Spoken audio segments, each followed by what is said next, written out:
Zenildo não vive mais, apenas existe. Um corpo catatônico que balbucia a palavra água, um pedido incessante que nunca podemos atender. Ele não come, não bebe, não reconhece ninguém, apenas sussurra aquela única palavra, um eco da noite que nos destruiu. Meu nome é Edileuza, e esta é a história de como a vida que eu e meu marido construímos foi arrancada de nós, pedaço por pedaço, em um sítio isolado, longe de qualquer sinal de civilização, em um lugar onde o passado nunca morre.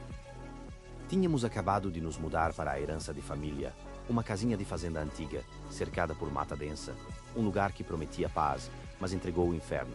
A primeira noite se passou em silêncio pesado, as paredes de madeira pareciam sussurrar histórias antigas, mas era só a brisa, eu pensava, apenas a brisa brincando com as árvores lá fora. Na segunda noite, o ar ficou mais denso, um pressentimento me apertava ao peito, um frio que não vinha de fora. Às 2 da manhã, pontualmente, o primeiro impacto ecoou. Tum, tum, um som seco, como um punho fechado batendo contra a madeira da janela do quarto. Eu parei, escutei. Zenildo, ao meu lado, despertou com um sobressalto, o corpo rígido na quema. Os olhos dele encontraram os meus no escuro, cheios de uma pergunta silenciosa. Quem poderia ser? Ninguém sabia que estávamos ali, ninguém se aventurava tão fundo naquelas terras. Tum, tum, tum, mais forte agora, urgente. Uma voz rouca, quase um grunhido, quebrou o silêncio da madrugada. Água. Eu quero água, por favor. Zenildo levantou, hesitante, os passos lentos até a janela. Ele puxou a cortina de lado, um fio de luz prateada da lua iluminou o terreiro.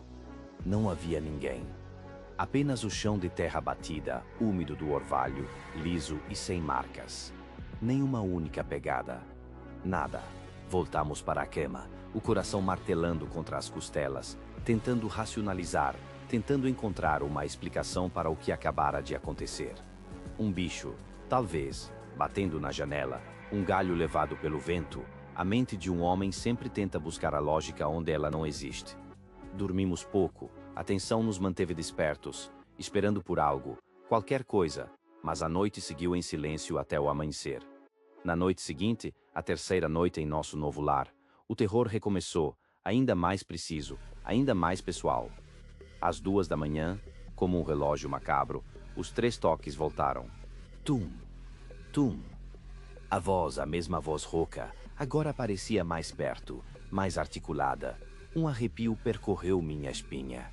Edileuza, Zenildo, eu sei que vocês têm água. Tem um pote de barro na cozinha, ao lado do fogão a lenha. Aquelas palavras congelaram o sangue em minhas veias. Como? Como aquela coisa sabia do pote de água na cozinha? Como sabia nossos nomes? O medo era palpável, um manto pesado sobre nós. Zenildo estava pálido, os olhos arregalados de puro horror. Ele me olhou e eu vi o desespero ali, a confusão. Eu agarrei a mão dele, minhas unhas cravando em sua pele. Não abra, Zenildo, por favor, não abra. Aquilo não é humano. Mas a entidade insistia, a voz se transformando em um lamento, um sussurro persistente, quase hipnótico, falando sobre sede, sobre a urgência de uma alma penada. A noite seguinte, a quarta noite, foi o ponto de não retorno, a barreira que Zenildo jamais deveria ter cruzado. Às 2 da manhã, os toques vieram novamente. Tum, tum, tum. Mas desta vez, não era a voz rouca. Não era o lamento. Era a voz dela. A voz de sua mãe, a mãe de Zenildo, falecida há 10 anos, replicada com uma perfeição assustadora, uma melodia macabra que só podia vir do inferno. Zenildo, meu filho, por favor, me dê um pouco de água. Estou tão sedenta, meu amor. Eu não conseguia respirar. A voz vinha da porta da sala, não da janela. Era idêntica, cada inflexão, cada suspiro. Zenildo se levantou, os olhos vazios, como um sonâmbulo. Eu tentei segurá-lo, puxei seu braço com toda a minha força. Não, Zenildo. É uma armadilha. Não pode ser sua mãe. Ele parecia não me ouvir, a mente dele já não estava ali. Ele caminhou em direção à porta da sala, seus olhos fixos na madeira, como se visse através dela. Eu gritei, supliquei, implorei, mas minhas palavras pareciam não alcançá-lo. As mãos dele foram para a tranca e, com um clique suave, a porta se abriu para o breu da madrugada. Uma lufada de ar frio invadiu a casa, trazendo consigo um cheiro inconfundível. Cheiro de terra molhada, de flores de velório, de morte. Eu não vi nada no terreiro, a escuridão era absoluta, engolindo a luz fraca que saía da sala. Mas Zenildo, ele viu. Eu senti o corpo dele tensionar, uma rigidez súbita. Seus olhos se arregalaram ainda mais, focados em algo que só ele podia enxergar.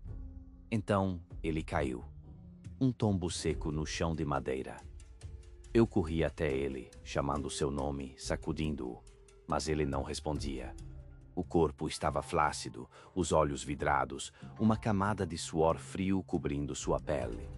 Era como se a alma dele tivesse sido sugada para fora, deixando apenas uma casca vazia.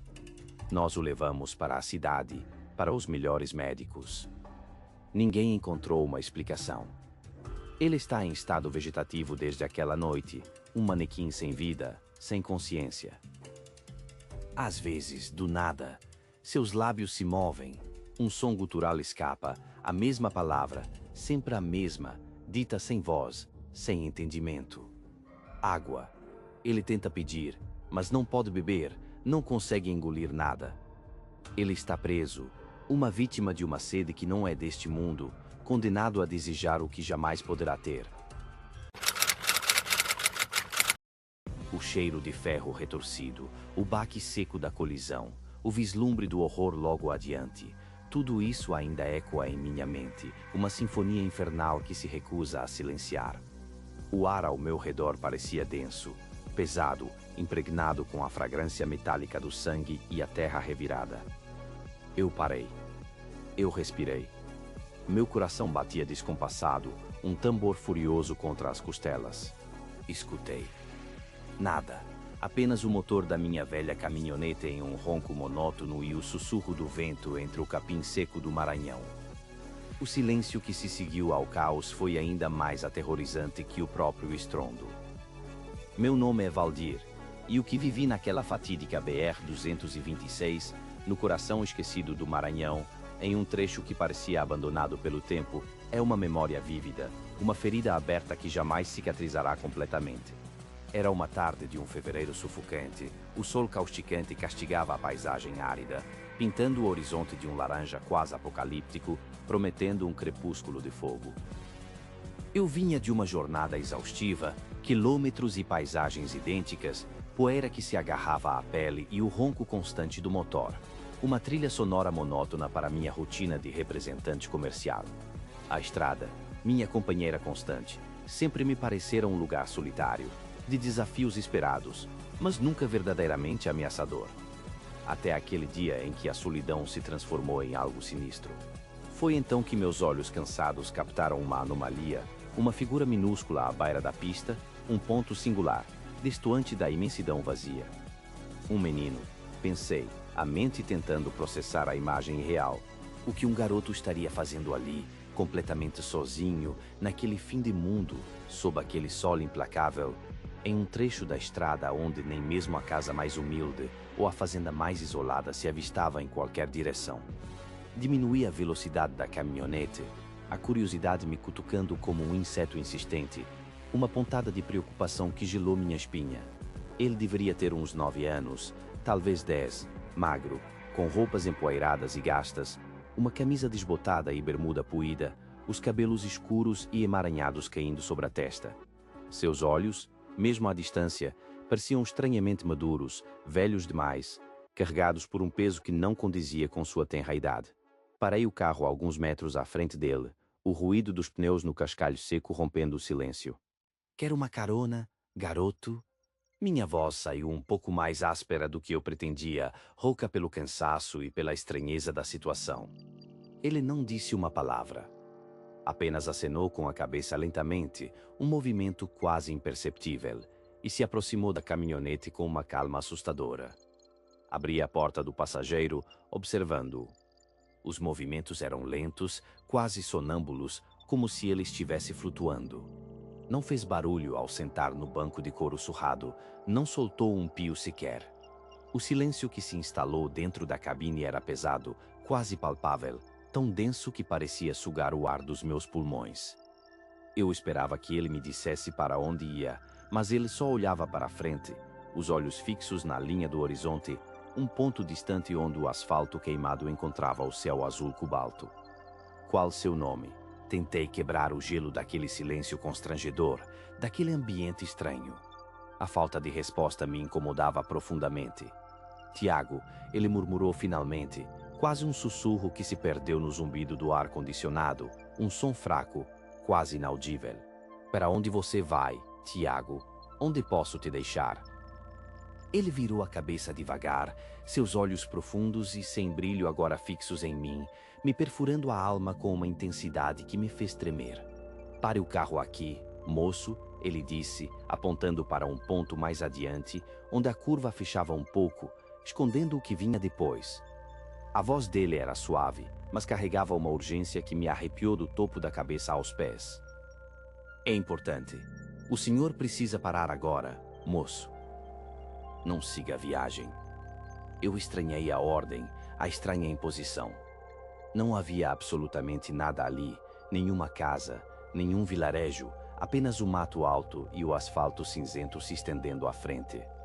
Minha lógica gritava, mas havia algo nos seus olhos, uma seriedade anormal, uma sabedoria que não cabia em um menino. Uma intuição gelada me percorreu a espinha, um aviso mudo, um pressentimento agorento.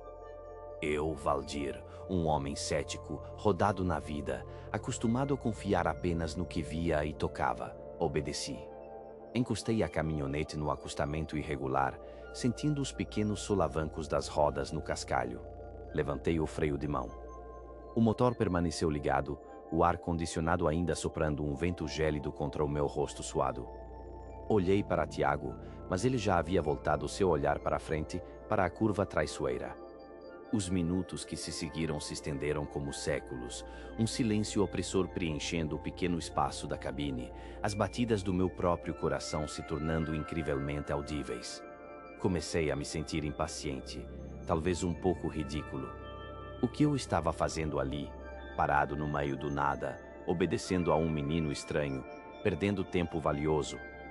Minha mão já estava no câmbio, pronta para engatar a primeira marcha. Foi então que o som irrompeu, violento, inesperado. Um berro agudo de pneu rasgando o asfalto, um urro metálico de algo grande e pesado se desintegrando, um rangido de morte que me fez prender a respiração. O chão da caminhonete vibrou sob meus pés, o ar tremeu, a paisagem se distorceu por um milésimo de segundo. Instintivamente, olhei para Tiago. Ele parecia não reagir, não piscar, apenas continuava com o olhar fixo na curva, como se estivesse esperando por aquilo. Segundos depois, que pareceram uma eternidade, uma explosão surda. Um baque seco, poderoso e estrondoso que fez meu coração saltar pela boca e minha visão embaçar. Fumaça escura, densa, começou a subir logo adiante, vinda da curva que Tiago havia apontado, espalhando-se rapidamente pelo ar, um presságio funesto. Sem pensar duas vezes, eu engatei a marcha e acelerei, a mente em branco, o corpo agindo por puro instinto, apenas a necessidade visceral de ver, de entender o que havia acontecido. A caminhonete voou pela estrada de terra, o cheiro de borracha queimada e metal retorcido já invadindo minhas narinas. Quando a curva se abriu, a cena que se apresentou era de um horror indescritível, algo saído de um pesadelo. Um caminhão boiadeiro, imenso, estava completamente destroçado contra uma árvore gigantesca à margem da pista, o tronco da árvore partido ao meio como um palito. A cabine, amassada, irreconhecível, retorcida como papel, os pneus para cima, as carcaças dos animais mortos espalhadas por toda a parte. Era um desastre brutal, uma carnificina, sem chances de sobrevivência para qualquer um. Meu sangue gelou nas veias. Uma compreensão terrível me atingiu com a força de um soco. Se eu tivesse continuado, se não tivesse parado por insistência de Tiago, a colisão teria sido inevitável, frontal. Teria sido eu ali, esmagado, meu corpo transformado em parte daquele metal retorcido e sangrento. Uma onda avassaladora de náusea me atingiu, o medo puro, a consciência gélida da morte que eu havia evitado por pouco, por uma fração de segundos. O corpo inteiro tremia incontrolavelmente. Corri para socorrer o motorista do caminhão, mas era tarde demais. Não havia o que fazer. Sua vida já tinha se esvaído, seus olhos fixos em um ponto distante do céu. Meu corpo tremia, minha cabeça zumbia com o eco do impacto. Voltei para a caminhonete, cambaleando, procurando Tiago, querendo respostas, querendo entender, querendo agradecer. Queria ouvir a explicação, a razão, o motivo daquele aviso que me salvou. Mas a porta do passageiro estava fechada, trancada com a trava interna, e o banco estava vazio. Completamente vazio. Eu revirei a caminhonete inteira, abri e fechei as portas, chamei seu nome em um desespero crescente, vasculhei os arredores daquele local amaldiçoado, entre o mato seco e a poeira. Nada, nenhum sinal. Ele não estava ali. Havia desaparecido como se nunca tivesse existido, como fumaça que se desfaz no ar, sem deixar rastros, sem abrir a porta, sem um adeus. Era impossível, ilógico. Eu tinha certeza de que havia trancado o carro ao sair, um hábito automático. Os dias que se seguiram foram uma névoa. A polícia, a perícia, as perguntas que eu não sabia responder, as desconfianças que pairavam no ar. Contei a história do menino, e eles me olharam com uma mistura de pena e incredulidade, achando que o trauma havia me afetado profundamente, que eu estava delirando. Mas eu sabia o que tinha visto, o que tinha vivido, a voz que tinha me salvado. Semanas depois, de volta àquela mesma BR, compelido por uma força maior, eu parei exatamente no ponto onde Tiago havia me pedido para parar. A curiosidade insana, a busca por uma lógica, um fio que ligasse os acontecimentos. Eu desci da caminhonete, o sol da tarde novamente castigando minha pele. Andei pela beira da pista, a grama seca e pontiaguda arranhando minhas calças, o cheiro de terra queimada invadindo minhas narinas. E então eu vi uma pequena cruz de madeira rústica, quase engolida pelo mato alto, pichada, desbotada pelo tempo e pelas intempéries, mas ainda, de alguma forma, legível. Na cruz, as letras rudimentares formavam um nome, Tiago MS, e uma data abaixo que congelou o sangue em minhas veias, 1998. Eu senti um frio que não vinha do tempo, um arrepio que começou na nuca e desceu implacável pela espinha, um terror silencioso e profundo. Naquele mesmo local, anos atrás, um menino chamado Tiago havia sido brutalmente atropelado em 1998. Comecei a perguntar pelos vilarejos próximos, nos postos de gasolina, para qualquer um que tivesse um momento para ouvir a estranha história. E, como um coro de vozes espectrais, as lendas começaram a surgir, sussurradas, com olhos arregalados de medo e admiração. O espírito do garoto, diziam. O anjo da estrada, o guardião silencioso. Ele aparece. Salva os motoristas, tira-os do caminho da morte, um ato de redenção espectral. Desde aquele dia, eu não ando mais sozinho naquela BR e sinto um olhar constante, uma presença sutil e gélida que me acompanha, um arrepio inexplicável em trechos desertos da estrada, mesmo sob o sol escaldante. Tiago me salvou de uma forma que a ciência jamais explicaria. Mas o preço é a eterna companhia de um fantasma. A pressão gélida no meu braço era uma lembrança constante, uma marca escura de dedos longos e finos que levou meses para desaparecer completamente, uma mancha indelével não só na pele, mas na alma, gravada ali como um aviso eterno do que espreita nas sombras. Essa sensação, o toque frio e insistente, é a primeira coisa que me vem à mente, mesmo agora, anos depois, quando o sol brilha forte e a vida segue seu curso normal, e a racionalidade tenta em vão sobrepor-se à memória visceral. A lembrança daquela noite se recusa a ser apagada, ela se agarra, persiste, murmura nos cantos mais escuros da minha mente, uma melodia dissonante de puro pavor que, às vezes, parece mais real que o presente. Meu nome é André, e o que vou contar aconteceu em Jaraguá, Goiás, na propriedade rural do meu tio, que havia falecido há pouco mais de um ano. Era um sítio extenso, com plantações de soja e milho que se perdiam no horizonte, criando um mar verde e dourado sob o sol, e uma casa grande, de arquitetura antiga, colonial, erguida sobre estacas de aroeira robusta, com uma varanda ampla que abraçava a fachada, dando para o campo aberto. Eu tinha me oferecido para cuidar do lugar, mantê-lo habitável, arejado, longe da melancolia que se instala em casas vazias, onde o tempo parece estagnar e as paredes respiram memórias pesadas, até que a família decidisse o que fazer com a herança. Eu, um homem de 40 e poucos anos, sempre gostei da solidão do campo, do silêncio que só a natureza pode oferecer, onde o único som era o canto dos pássaros e o sussurro do vento entre as folhas, mas aquele silêncio, eu logo descobriria, se transformaria em algo muito mais opressor, um vazio pulsante de ameaça. Minha chegada foi tranquila, os primeiros dias passados na rotina de cuidar dos animais, verificar as cercas, consertar pequenas coisas que o tempo e o abandono tinham danificado. Os 4 cães da fazenda, 2 vira-latas de porte médio e 2 pastores alemães imponentes, eram meus únicos companheiros. A princípio, pareciam contentes com a minha presença, latindo para os coelhos e gambás que ousavam cruzar a linha da cerca, farejando cada palmo do terreno com a energia incansável de guardiões fiéis. A primeira noite em que a quietude se rompeu não teve um evento grandioso, não foi um clarão ou um grito, apenas um pressentimento, um frio sutil que não vinha do tempo, que não era natural, que parecia emanar do próprio solo, penetrando os ossos. Eu estava na varanda, sentado numa cadeira de balanço de madeira rangente, observando as estrelas que pontilhavam o céu escuro como diamantes dispersos sobre veludo, quando notei o comportamento dos cães.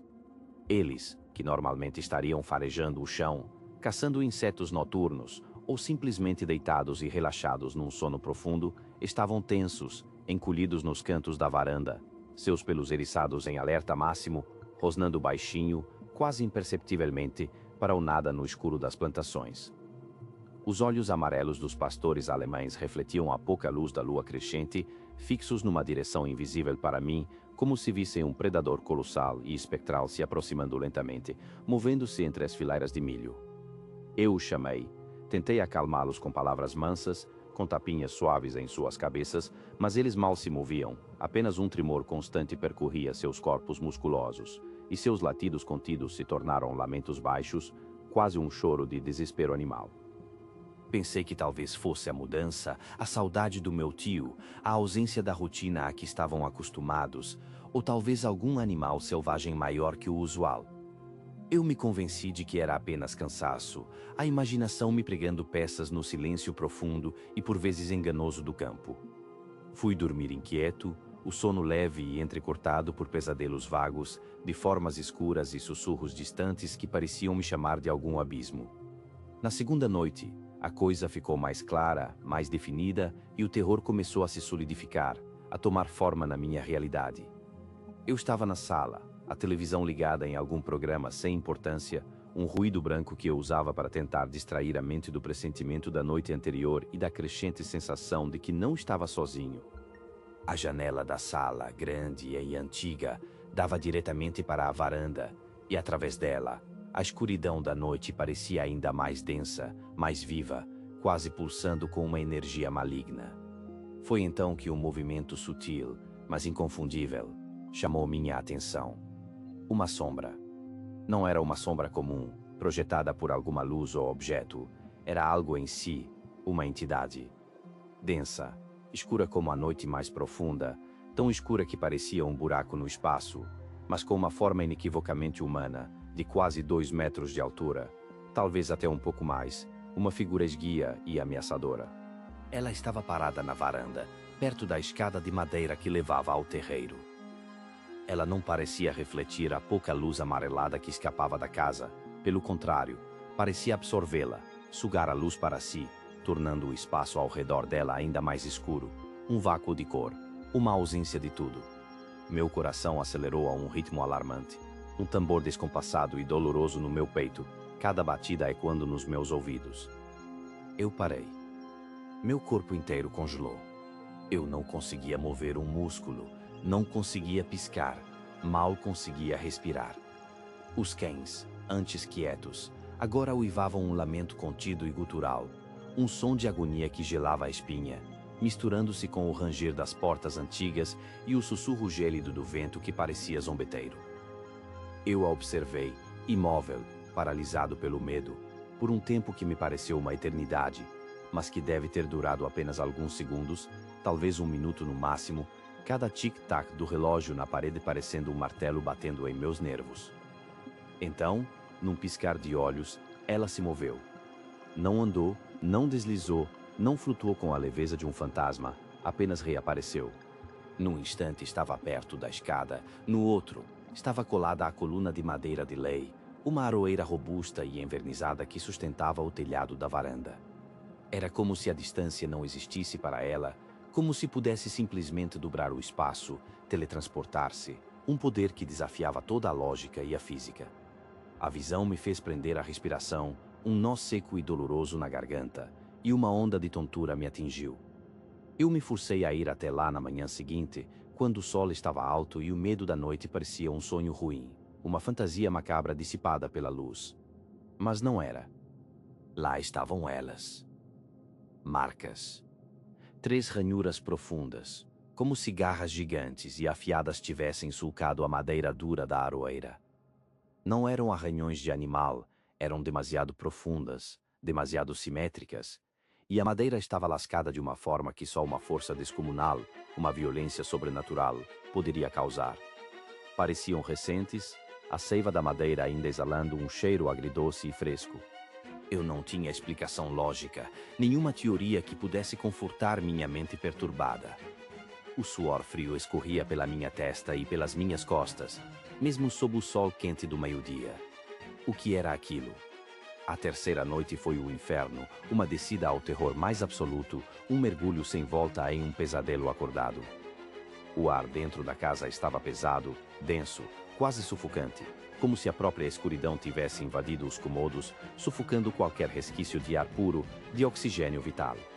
Eu tentava assistir televisão, ou fingir que assistia, meus olhos fixos na tela, mas minha mente em outro lugar. Minha atenção estava toda nas janelas, nas portas, cada rangido da madeira velha, cada sopro de vento, cada folha que roçava na parede parecia um aviso, um prenúncio de algo terrível. Os cães, meus guardiões habituais, que antes uivavam, agora choramingavam, seus corpos inteiros tremendo incontrolavelmente, encolhidos debaixo da minha cama, um som de puro pavor que vinha do fundo de suas gargantas, um gemido baixo e contínuo. De repente, um som claro, inconfundível, que fez meu sangue gelar nas veias. Não era um arranhão, não era o vento brincando com os galhos. Era um giro lento, medido, quase cerimonioso, na maçaneta da porta da cozinha, vindo do lado de fora. Meu corpo todo enrijeceu, os músculos tensos como cordas esticadas. Eu pulei do sofá, meu corpo em alerta máximo, cada fibra do meu ser gritando perigo, uma voz muda de alarme em minha cabeça. O som parou. Silêncio. Eu segurei a respiração, tentando ouvir qualquer outro ruído, qualquer indício da presença. Meus batimentos cardíacos eram marteladas furiosas em meus ouvidos, ecoando no silêncio opressor. Então a maçaneta girou novamente, desta vez com mais força, um som de metal contra metal rangendo, seguido por um empurrão brutal contra a madeira da porta, que fez toda a estrutura tremer. A porta gemia sob a pressão, um som arrastado e agonizante, como se estivesse prestes a ceder, a ser arrombada por uma força invisível e implacável. Eu não podia respirar, meus pulmões se recusavam a funcionar, o ar parecia ter sido roubado do ambiente. Corri para a janela da sala, com a adrenalina pulsando em minhas veias, um fogo gelado que percorria meu corpo. Afastei as cortinas apenas o suficiente para espiar, meu olho colado à fresta, a imagem gravada a ferro e fogo na minha memória. Lá estava ela, a sombra, bem em frente à janela, sua silhueta distorcida e descomunal se projetando contra a escuridão absoluta da noite, um vazio que parecia ter a forma de um ser, um abismo de escuridão materializada. Ela parecia olhar para dentro, para mim, embora não tivesse olhos visíveis. Sua presença era uma força opressora, um peso indizível sobre a minha alma. Um instinto primitivo de fuga tomou conta do meu corpo, dominando qualquer resquício de raciocínio, de lógica, de dignidade. Eu não pensei, apenas agi. Sem olhar para trás, sem processar a imagem por mais um segundo, corri para fora, pela porta da frente, tropeçando nos meus próprios pés, minhas pernas parecendo borracha, direto para minha caminhonete D20 que estava estacionada no terreiro, a uns 20 metros da casa, a única rota de escape daquele horror. Eu destravei a porta com as mãos trêmulas, saltei para dentro, minhas mãos suadas e frias no volante, o motor de arranque girando com uma lentidão que parecia proposital, uma tortura deliberada. O coração batia descompassado, um ritmo frenético de puro terror, um tambor em ebulição no meu peito. Finalmente, o motor pegou, tossindo e engasgando antes de firmar. Julguei a marcha com um movimento brusco e acelerei, sem olhar para trás, sem ousar desviar o olhar do para-brisa, quebrado em um dos cantos, focado apenas na estrada escura que se desenrolava à frente. Mas no segundo em que a D20 começou a se mover, senti um peso, um impacto surdo na caçamba, não como um objeto caindo, mas como algo pesado e disforme, com substância, tivesse saltado lá para dentro, um baque que fez a caminhonete balançar levemente. Meu estômago revirou, uma onda de náusea me atingiu e um arrepio percorreu toda a minha espinha. Eu acelerei mais, o máximo que o veículo podia, com o pedal no fundo, ignorando os buracos da estrada de terra escura, a poeira levantando em um redemoinho atrás de mim, uma nuvem fantasmagórica. Meus olhos fixos no retrovisor, esperando ver a sombra, esperando ver qualquer coisa, mas não havia nada, apenas a escuridão da noite e a poeira que se dissipava lentamente. O alívio foi quase palpável por um instante, um respiro de esperança efêmero que foi brutalmente esmagado pelo frio. Uma pressão gélida, como dedos de gelo, longos, finos e pontudos, apertou meu braço esquerdo, justo acima do pulso, uma dor que não era física, mas visceral, que parecia atravessar a pele e atingir a alma. Eu gritei, um grito rouco e desesperado que ecoou no interior da caminhonete vazia, sem que eu pudesse controlá-lo. Descontrolei o carro por um instante, a D20 derrapou perigosamente na terra solta, quase batendo numa cerca de arame farpado que margeava a propriedade, um perigo real que parecia insignificante diante do que eu sentia. Olhei para o braço, desesperado, mas não havia nada, nenhuma mão visível, nenhum corpo, apenas a sensação, intensa, paralisante, como se a própria morte me segurasse com sua garra invisível. Dirigi por horas, pela estrada escura, sem parar, sem olhar para trás, sem ousar sequer olhar para o banco do passageiro ou para o espelho retrovisor interno, convencido de que a presença ainda estava ali, me acompanhando, me observando de algum ponto cego, respirando no meu pescoço. Quando a manhã chegou, e a luz do sol, lenta e gradualmente, inundou o interior da caminhonete, o terror diminuiu um pouco, substituído por uma exaustão esmagadora que me fazia cambalear. Cheguei na casa de parentes na cidade mais próxima, exausto, traumatizado, meu corpo inteiro doendo como se eu tivesse sido espancado, cada músculo protestando. Meu braço esquerdo ainda latejava, uma dor constante, profunda, que parecia vir de dentro dos ossos. Quando o examinei sob a luz clara do dia, havia lá, impressas na minha pele, as marcas exatas que eu havia sentido, finas, longas, pretas, como se tivessem sido tatuadas com carvão em brasa. Pareciam as marcas de dedos de um ser não humano, de um toque, que transcende o físico, um selo do encontro com o sobrenatural. Levaram meses para desaparecer, se esvaindo lentamente, deixando para trás uma pele mais clara, mas nunca realmente limpa, um lembrete físico e perturbador do inexplicável que me assombraria para sempre. A casa foi demolida meses depois. A família decidiu que não valia a pena reconstruir, que a energia do lugar estava comprometida, que algo maligno se apegara àquelas paredes. Mas os tratoristas que trabalham nas plantações vizinhas ainda contam histórias. Eles dizem que às noites de lua nova, quando a escuridão é mais densa e o silêncio mais profundo, a sombra de quase 2 metros de altura ainda é vista, parada na beira das plantações, vigilante, esperando, com um propósito desconhecido, um terror sem fim que habita aquelas terras amaldiçoadas. E ela está sempre lá, observando, do seu lugar na escuridão eterna. A criatura estava ali, bem ali, bloqueando a janela do meu quarto, o ar pesado com seu cheiro azedo, sujo, de ferro. Um aroma pútrido que me invadia as narinas, uma mistura nauseabunda de carne em decomposição e o metálico, o sangue velho e seco, como se vindo de um matadouro esquecido pelo tempo. Eu não conseguia respirar, meus pulmões pareciam se recusar a puxar o oxigênio contaminado por aquela presença maligna. Meus olhos, arregalados no escuro, estavam fixos no vulto colossal, uma mancha ainda mais escura na escuridão já quase absoluta da noite profunda do agreste.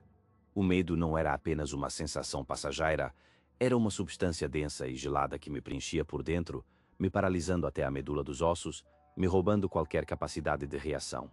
Minha boca estava seca, meu coração batia como um martelo desgovernado contra as costelas. Meu nome é Misael, e o que vou contar aconteceu há exatos 2 anos. É uma lembrança vívida, uma ferida aberta na minha memória, que até hoje me persegue em sonhos e despertares abruptos, suados, ofegantes, com o gosto amargo do pavor na boca. Foi lá no agreste de Pernambuco, na velha venda do meu tio Ercílio. Um lugar que, durante o dia, é castigado por um sol inclemente, um sol que racha a terra e queima a pele, com a poeira avermelhada subindo e cobrindo tudo, as plantas secas, as casas de taipa, as poucas árvores retorcidas, um lugar de gente trabalhadora e de fé inabalável. Mas a noite no agreste, ela é outra coisa completamente diferente. Ela é um véu espesso que esconde segredos ancestrais, sussurros de outras eras, e criaturas que nenhum sol é capaz de iluminar, nem de desvendar, permanecendo para sempre nas sombras, à espreita. Fazia já algumas semanas, talvez 1 mês e meio, que o falatório na região se espalhava como fogo em mato seco. Um fogo lento, mas que consumia a paz e a sanidade de todos. Começou com os animais. Bichos mortos, diziam, encontrados em grotas ermas, em capoeiras densas, ou até mesmo nos próprios cercados das fazendas mais isoladas. Não eram mortos por jaguatíricas, nem por raposas astutas, nem mesmo pelos cães selvagens que por vezes atacavam os rebanhos. A carne estava intacta, sem marcas de mordidas, sem dilacerações que pudessem indicar a fúria de um predador. O mais estranho, o verdadeiramente macabro, era a condição. Secos, completamente secos. Como se todo o fluido vital tivesse sido aspirado. Sem uma única gota de sangue no corpo, sem uma poça no chão, como se o líquido da vida, a essência vital, tivesse sido drenada, sugada até a última, mínima, imperceptível gota. Galinhas, cabras e até mesmo um bezerro gordo, recém-nascido, jaziam assim, como invólucros vazios, sacos de pele e osso, abandonados à mercê do sol e das moscas. Ninguém, nem mesmo os mais velhos da região, sabia explicar. Os mais sábios, ou talvez os mais supersticiosos na venda, entre um gole e outro de cachaça barata, sussurravam sobre coisas antigas, de maldições indígenas e seres que vagavam por aquelas terras muito antes mesmo de os portugueses chegarem, trazendo suas cruzes e suas novas crenças. Eu, um moleque na época, com meus quase 15 anos de idade, ouvia aquelas conversas com um frio na espinha que subia da barriga e se instalava na garganta, me fazendo engolir em seco, mas tentava não dar muita importância, tentava me convencer de que eram apenas histórias. Coisa de gente velha, eu pensava, superstição para assustar criança boba. Eu me enganava terrivelmente. Aquela noite, porém, seria diferente. Ela não traria apenas boatos ou histórias de assombração contadas ao pé do fogo. Ela traria a realidade crua, fria e viscosa do terror direto, que se manifestaria bem ao lado da minha cama. O silêncio pesava sobre o agreste de uma forma que nunca antes eu havia sentido. Era um silêncio anômalo, um silêncio que não era natural, nem mesmo para a calmaria costumeira da roça mais afastada. Não havia grilos cantando sua melodia noturna, nem o coaçar ritmado dos sapos no açude distante, nem o uivo melancólico de um cão vadio. Era um silêncio que apertava os ouvidos, um vácuo sonoro quase doloroso, um prelúdio sinistro que antecedia o desastre iminente. Eu estava deitado na minha cama, um catre simples com um colchão de palha, no quartinho que ficava nos fundos da venda do meu tio, um cômodo pequeno, de reboco simples e telhado de brasilite que abafava o calor do dia mas deixava o frio da noite entrar. Tentava, em vão, pegar no sono, meus pensamentos correndo soltos. Aquele silêncio estranho, pesado, me deixava em um estado de alerta constante. Cada estalo mínimo da madeira velha do telhado, cada sussurro quase inaudível do vento que passava pela fresta da janela, parecia amplificado em 100 vezes, transformado em presságios sinistros e ameaçadores na minha mente juvenil, já saturada pelas histórias do marcador. A escuridão lá fora era completa, daquelas que engolem a luz das estrelas, que apagam os contornos do mundo visível, deixando apenas sombras indefinidas e o pavor inominável do desconhecido. Então, ele começou. De repente, sem qualquer aviso prévio, sem um prenúncio. Eu ouvi um arrastar pesado, um som de fricção grave e arrastado, como se algo de proporções anormais, com um peso descomunal, estivesse se movendo. Passos lentos, medidos, mas a cada toque no chão, a terra seca e compactada parecia tremer, as tábuas do assoalho da venda, onde eu estava deitado, rangiam levemente.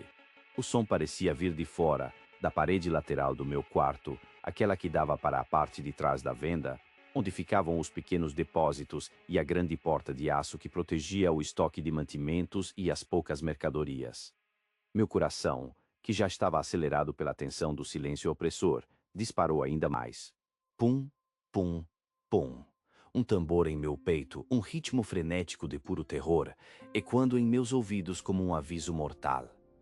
Tentei, em um lampejo de desespero racional, me convencer de que era um bicho qualquer, um cachorro grande, talvez um boi desgarrado que se aproximava da cerca, ou até mesmo um vizinho passando a cavalo em uma de suas lidas noturnas. Mas o som não era de animal. Não era de bicho nenhum que eu conhecesse, de bicho que andasse daquele jeito, com aquele peso, com aquele ritmo medonho. Era um som de algo grande.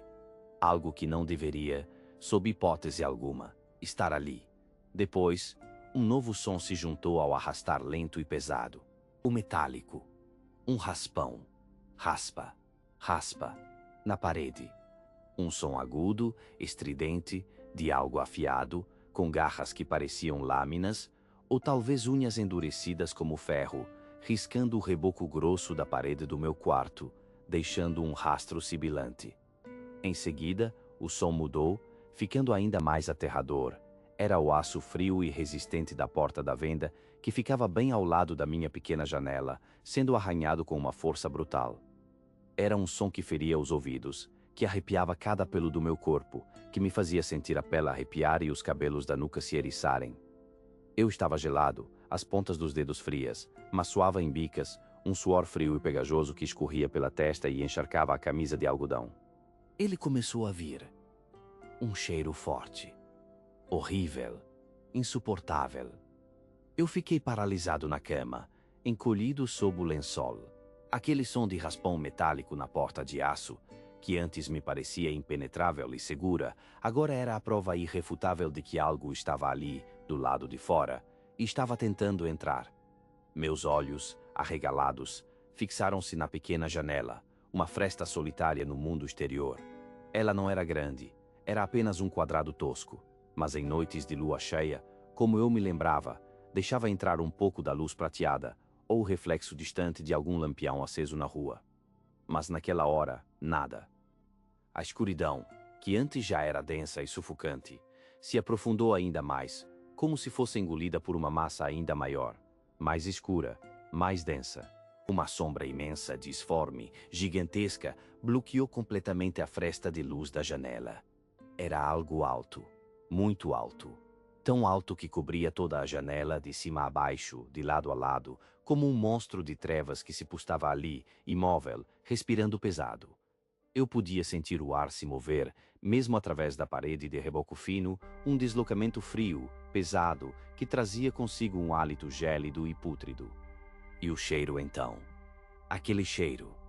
Ele se intensificou de maneira abrupta, invadiu o quarto como uma fumaça tóxica e invisível, um cheiro de bicho sujo, de algo que não se lava há anos, que vive na imundície, misturado com carne em decomposição, mas um tipo diferente, quase adocicado, nauseante, e ainda com aquele ferro velho, enferrujado, pungente, quase queimando as narinas.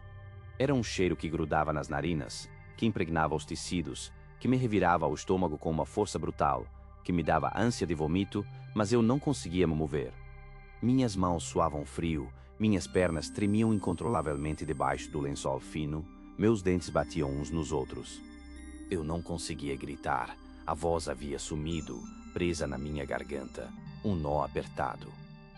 Eu não conseguia me mover, meus músculos travados pelo terror mais puro e absoluto, pela certeza de que eu estava diante de algo que desafiava toda a lógica e a natureza. A criatura estava ali, bem ali, do outro lado daquela parede fina, a poucos centímetros de mim. Eu fechei os olhos com força, com toda a minha força, apertando as pálpebras até doer, pedindo a Deus, a todos os santos, a qualquer entidade benevolente que porventura existisse, que aquilo fosse apenas um pesadelo horrível, que eu acordasse a qualquer momento em minha cama, com o sol batendo na janela, com o canto feliz dos pássaros, com a vida normal. A eternidade pareceu passar naquela escuridão sufocante, com aquele cheiro putrefato me consumindo cada fibra do ser. O tempo se arrastou, segundo a segundo, minuto a minuto, cada um parecendo uma hora. Meu coração parecia querer explodir no peito, cada batida uma agonia. Então, de repente, tão abruptamente quanto começou, o silêncio. Um silêncio que, paradoxalmente, foi quase tão assustador quanto o barulho infernal e o cheiro nauseabundo. O arrastar parou. O raspão cessou por completo. O cheiro diminuiu, se desfez lentamente no ar da noite, recuando, como uma maré negra que se vai, deixando apenas o rastro do seu horror. A sombra imensa se foi da janela, tão rápida quanto surgiu. A luz fraca da lua, ou talvez apenas o reflexo distante de alguma luz da rua, um fio de esperança, retornou à minha fresta. Eu abri os olhos devagar, com extrema cautela, ainda em choque, o corpo inteiro tremendo, um tremor que vinha de dentro. Fiquei ali, imóvel, sem me mexer, sem ousar respirar fundo, por mais sabe-se lá quanto tempo, até que o galo cantou no terreiro de seu Damião, lá no fundo, e a luz do sol, morna e amarelada, finalmente invadiu o quarto, espantando, apenas um pouco, a escuridão e o terror primordial que ainda me espreitavam, agarrados à alma. Na manhã seguinte, assim que tive coragem suficiente para sair do quarto, chamei meu tio Hercílio. Ele, um homem calmo, de poucas palavras, mas com um olhar que havia visto muitas coisas na vida, com as rugas profundas que contavam histórias de sol e trabalho árduo, veio sem demora. Fomos direto até a porta de aço da venda, a mesma onde eu ouvira os raspões metálicos durante a noite. Lá estavam, claros, inegáveis, 3 sulcos profundos, marcas que pareciam ter sido feitas por garras gigantescas, afiadas como navalhas, ou por dentes de um ser indescritível, que tinham riscado o metal com uma força brutal e sobrenatural. O aço estava deformado, os riscos visíveis, a tinta arrancada. Depois, com o coração ainda na garganta, batendo descompassado, olhamos a janela do meu quarto. Ali também, marcas de unhas.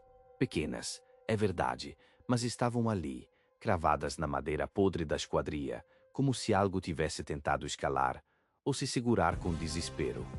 Meu tio apenas balançou a cabeça lentamente, com um olhar que eu nunca tinha visto nele. Um olhar de medo genuíno, de incompreensão total, de quem sabe que algo terrível, algo que não deveria existir, visitou sua casa naquela noite. Ele não precisou dizer nada. As marcas falavam por si só, um testemunho silencioso do pavor. Naquele mesmo dia, mal o sol havia subido a pique no céu azul do agreste, seu Damião, nosso vizinho de cerca, veio correndo, esbaforido, o rosto pálido, branco como cal de parede, os olhos arregalados, quase saltando das órbitas, como se tivesse visto um fantasma. Suas galinhas, todas elas, mortas. 23 galinhas, um número que ele repetiu várias vezes, como se para registrar a dimensão da perda.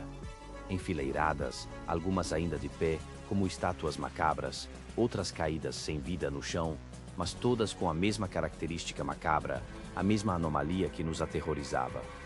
Limpas, sem uma gota de sangue na terra do galinheiro, sem uma pena sequer fora do lugar, sem sinal de luta, de arranhões ou de um ataque violento. Ocas, ele disse, Ocas, como se tivessem sido esvaziadas por dentro, oco como um coco sem água, e um pequeno furo, quase imperceptível, do tamanho de uma agulha, sob a asa de cada uma delas, um ponto minúsculo, mas que explicava a ausência completa do sangue. Ele jurava, com a voz embargada pelo choro e pelo horror, que não havia predador que fizesse aquilo, nem onça, nem raposa esperta, nem cachorro raivoso. Ninguém que ele conhecesse, nenhum animal da Caatinga, era capaz de tal precisão e tal crueldade metódica. Os relatos na região só aumentaram depois daquele dia fatídico. As histórias se espalharam, distorcidas, exageradas, mas todas com um fundo de verdade aterrorizante.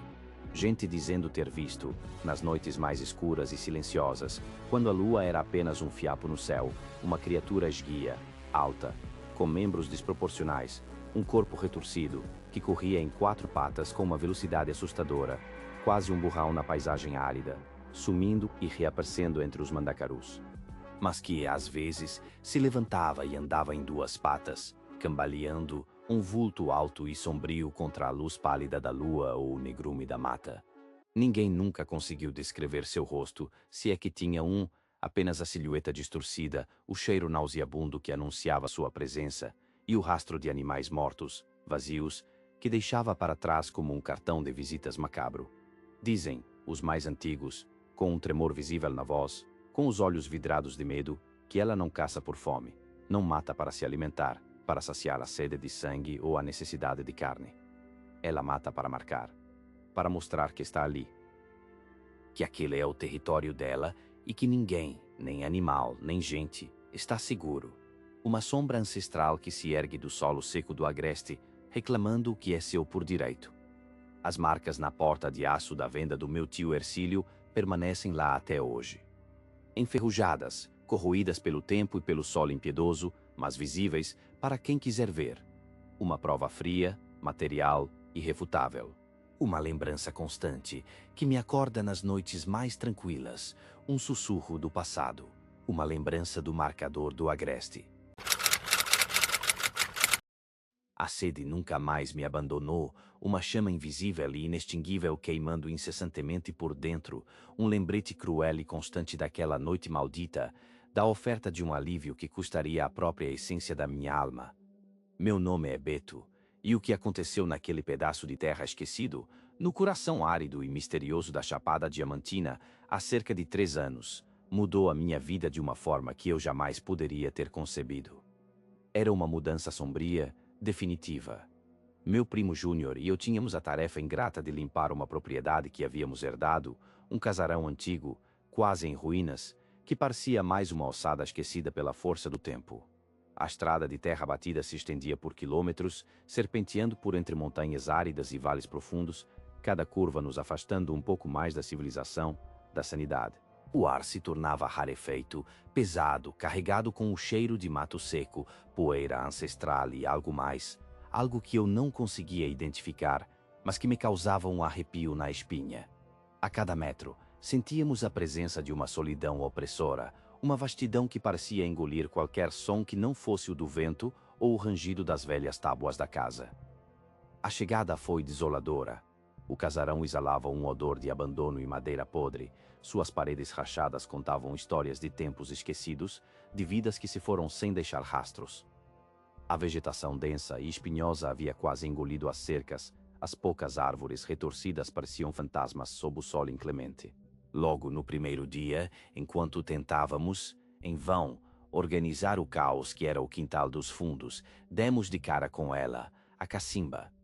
Era um poço velho, de boca larga, com a borda de pedras musgosas e úmidas, quase indistinguível em meio ao capim alto e às trepadeiras emaranhadas. Uma aura de negligência e esquecimento envolvia o local, mas o que mais me atingiu foi o cheiro. Mesmo com a seca absurda que castigava a região há meses, uma aridez que rachava a terra em desenhos geométricos, um cheiro peculiar e nauseabundo emanava de suas profundezas. Era uma mistura estranha de lodo putrefato e mofo pesado, algo orgânico e podre, que não deveria existir naquele ambiente tão seco, tão desprovido de vida aquática aparente. Júnior, sempre mais sensível e propenso a pressentimentos, parou abruptamente, o senho franzido em uma expressão de profundo desconforto, os olhos fixos na escuridão insondável que se abria sob nossos pés. Você não ouve nada, Beto? Ele perguntou, a voz baixa, quase um sussurro que mal vencia o zumbido dos insetos. Eu parei. Escutei com atenção, forçando os ouvidos. Nada, apenas o chiado monótono da cigarra sob o solapino, o farfalhar seco das folhas ao sabor de uma brisa preguiçosa. O quê? Eu respondi, sem entender, já sentindo um estranho aperto no peito. Vozes, ele disse, a voz ainda mais baixa, quase engolida pelo calor e pelo silêncio, parece que vem de dentro do poço, um murmúrio contínuo, algo muito antigo, muito triste, talvez, ou ameaçador. Não consigo distinguir as palavras, mas elas estão lá. Eu tentei rir, um riso forçado e sem graça, na tentativa vã de dissipar o clima pesado que se instalara. Deve ser o vento, primo, o eco das paredes úmidas ou o calor batendo forte na cabeça. Ele não riu. Seus olhos castanhos, geralmente tão cheios de vida, estavam agora turvos, marejados por uma preocupação genuína. Ele ficou lá, estático, por um longo minuto, a cabeça levemente inclinada, como se tentasse decifrar segredos que só ele, com sua intuição aguçada, conseguia alcançar. Aquele poço me causava uma sensação estranha, um arrepio constante que não tinha a ver com o frio ou o vento, mas com algo mais profundo, mais primordial, que residia ali. Era um pressentimento, um aviso silencioso. Passamos o resto do dia na lida pesada, limpando o mato que invadia a propriedade, tentando organizar as poucas coisas que ainda restavam dentro da casa, cobertas por uma grossa camada de poeira e teias de aranha. À noite, o cansaço era extremo, mas a inquietação de Júnior me incomodava sobremaneira. Ele não falava mais das vozes, mas seus olhos denunciavam um nervosismo crescente, uma tensão que eu não via há muito tempo em meu primo. Deitamos em redes armadas na varanda da frente, sob um céu coalhado de estrelas que nunca vi tão brilhantes, tão próximas, parecendo pequenas joias incrustadas num manto de veludo escuro. O silêncio da noite no sertão é algo único. Ele não é vazio, mas cheio de sons miúdos, os sussurros da natureza, o arranhar de galhos, o chilrear distante de alguma ave noturna. Mas aquela noite, para mim, parecia ensurdecedora, o coração batendo forte no peito, um tambor descompassado, uma premonição. Eu não conseguia dormir, o suor escorria pelo meu corpo, não apenas pelo calor, mas por uma sensação de pavor crescente. Júnior, a meu lado, se remexia na rede, gemendo baixinho, preso em algum pesadelo silencioso. Então a sede chegou, e não era uma sede comum, não era a secura que o trabalho sob o sol me traria.